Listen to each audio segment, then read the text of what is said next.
আসসালামু আলাইকুম everyone, welcome to my page লাফাজ kitchen. আজকে রান্না করব ডিম ডালের তরকারি। প্রথমে 2টা ডিম নিব, এরপর চিলি ফ্লেক্স নিব, গোলমরিচের গুঁড়া নিব আর পরিমাণ মতো লবণ দিয়ে ভালো করে ডিমটাকে ফেটিয়ে নিব।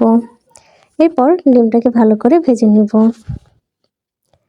এই তো ডিমটাকে ভাজা হয়ে গেলে নামিয়ে নিব। এরপর দিব মসুরের ডাল, আলু, কাঁচামরিচ, পেঁয়াজ, রসুন দিয়ে ভালো করে সিদ্ধ করে নেব। তো সিদ্ধ হয়ে গেলে পরিমাণ মতো হলুদের গুঁড়া, ধনিয়ার গুঁড়া আর স্বাদ মতো লবণ দিয়ে ভালো করে পানি দিয়ে জাল দিয়ে নিব।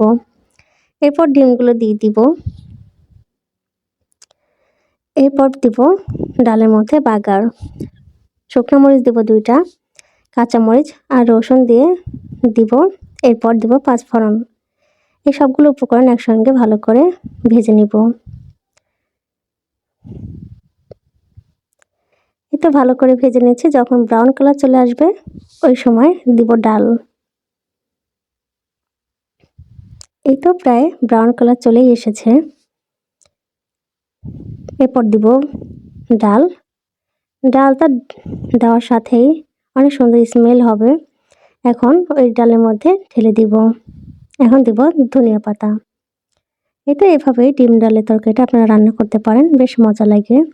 এই তো এটাই ছিল আজকে আমার ডিম ডালের তরকারি রেসিপি। আল্লাহ হাফেজ সবাইকে।